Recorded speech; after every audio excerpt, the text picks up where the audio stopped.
मुख्यमंत्री हेमंत सोरेन जेल तो गए, 5 महीने तक बिना कोई पुख्ता सबूत के सलाखों के पीछे भी रहे, लेकिन इससे उन्हें जितना नुकसान नहीं हुआ उससे कई ज्यादा फायदा ही हुआ है। पहले हेमंत सोरेन को बेल नहीं मिल रहा था, लेकिन जब हाईकोर्ट ने जमानत प्रदान भी की तो उन्हें बड़ी राहत दे दी। साथ ही नियमित जमानत पर फैसला लगभग हेमंत सोरेन के पक्ष में ही सुनाया। वहीं ईडी को अदालत से खरी खोटी भी सुननी पड़ी। हेमंत सोरेन को यह फायदा एक बार फिर से मिला है। उन्हें एक बार फिर से कोर्ट से बड़ी राहत मिली है। अब सुप्रीम कोर्ट ने ईडी की याचिका को खारिज करते हुए हाई कोर्ट के फैसले को सही ठहराया है। मतलब हेमंत सोरेन की चांदी ही चांदी। दरअसल झारखंड हाईकोर्ट ने जो हेमंत सोरेन की जमानत याचिका पर फैसला सुनाया था, इस फैसले को ईडी ने बीते दिनों सुप्रीम कोर्ट में चैलेंज किया था। हेमंत सोरेन को दिए गए जमानत के खिलाफ सुप्रीम कोर्ट में एसएलपी दायर करते हुए ईडी ने कहा था कि हेमंत सोरेन की जमानत के संबंध में झारखंड हाईकोर्ट का आदेश गैर कानूनी है। यह पीएमएलए एक्ट के प्रावधानों के खिलाफ है।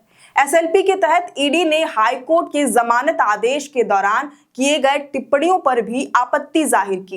ईडी के मुताबिक हाईकोर्ट का यह कहना गलत है कि हेमंत सोरेन के खिलाफ प्रथम दृष्टया कोई मामला नहीं बनता है। हाईकोर्ट के आदेश में कई प्रक्रियागत चूक और अनदेखी है।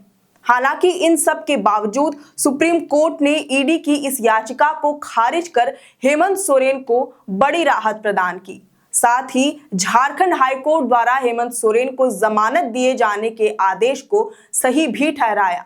सुप्रीम कोर्ट ने कहा कि इसमें हस्तक्षेप की कोई गुंजाइश नहीं है। हाईकोर्ट ने सभी तथ्यों को जांच परख कर हेमंत सोरेन को बेल दिया है। हाईकोर्ट ने जमानत दिए जाने के दौरान सभी तथ्यों पर गौर करते हुए अपना फैसला सुनाया है। हालांकि सुप्रीम कोर्ट ने मामले में अपना ऑब्जर्वेशन देते हुए कहा कि इस आदेश से निचली अदालत में चल रहा ट्रायल प्रभावित नहीं होगा। गौर से देखा जाए तो हेमंत सोरेन को भले ही पूरे 5 महीने जेल में गुजारने पड़े, लेकिन इस कड़ी तपस्या का परिणाम भी उन्हें राहत भरा मिला है। सुप्रीम कोर्ट के इस फैसले के बाद तो जैसे कि कथित जमीन घोटाला मामले में उन्हें जेल भेजना नामुमकिन सा हो गया है। इस मामले में अब ईडी फेल होती नजर आ रही है। सूत्रों की माने तो इसका एक पॉलिटिकल एंगल भी है। अगर सुप्रीम कोर्ट में हेमंत सोरेन की जमानत रद्द हो जाती, फैसला ईडी के पक्ष में आ जाता और हेमंत सोरेन को वापस जेल जाना पड़ता, तो इसका सीधा नुकसान भाजपा को आगामी विधानसभा चुनाव में हो सकता था और लोकसभा चुनाव की तरह एक बार फिर से झामुमो सहित इंडिया गठबंधन को बड़ा फायदा हो सकता था। हाल ही में संपन्न हुए लोकसभा चुनाव के दौरान हेमंत सोरेन जेल में रहे। दिल्ली के मुख्यमंत्री अरविंद केजरीवाल की तरह उन्हें कोर्ट से एक दिन की भी चुनाव प्रचार करने की इजाजत नहीं मिली। ऐसे में झारखंड मुक्ति मोर्चा की कमान कल्पना सोरेन के हाथों में आ गई थी। उन्होंने हेमंत सोरेन के नाम पर लोगों की भरपूर सहानुभूति वोट के तौर पर अर्जित की। स्टार कैंपेनर कल्पना मुर्मू सोरेन ने झामुमो के साथ साथ कांग्रेस और अन्य दलों के लिए भी चुनाव प्रचार किया। भाजपा को इसलिए भी अंजाम भुगतना पड़ा क्योंकि भले ही हेमंत पर यह कार्रवाई ईडी ने की हो, लेकिन गांव कस्बों के लोगों खासकर आदिवासियों तक यही संदेश पहुंचा कि भाजपा ने ही हेमंत सोरेन को जेल के भीतर पहुंचाने का काम किया है। ये भाजपा का ही षड्यंत्र है। ऐसे भी ईडी, सीबीआई को अब केंद्र की भाजपा सरकार की कठपुतली के रूप में ही देखा जाता है। कुछ रिपोर्ट्स ने भी इस पर बड़े खुलासे किए हैं। इसलिए हेमंत सोरेन को लोगों ने भर भर कर सहानुभूति दी।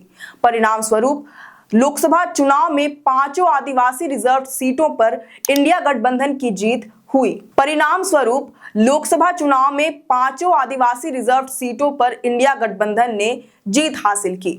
सूत्र बताते हैं कि हेमंत का चुनाव के समय में जेल जाना भाजपा के लिए खतरे की घंटी साबित हो सकती है।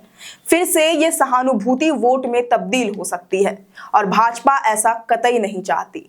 ऐसे में भाजपा के लिए हेमंत सोरेन का जेल से बाहर होना ही सुरक्षित है, वरना इसका असर आदिवासी सीटों पर खासकर देखने को मिल सकता है। वैसे इस रिपोर्ट पर आपकी क्या राय है, ये हमें कमेंट करके जरूर बताएं। अगर आपको ये वीडियो पसंद आया हो तो इसे जरूर से लाइक और शेयर करें। हमारे चैनल लोकतंत्र 19 को फेसबुक पर फॉलो और यूट्यूब पर सब्सक्राइब करना ना भूलें। हमारा एक और चैनल है द ग्राम सभा, उसे भी जरूर से फेसबुक पर फॉलो और यूट्यूब पर सब्सक्राइब कर लें। फिलहाल लेते हैं अलविदा। जोहार।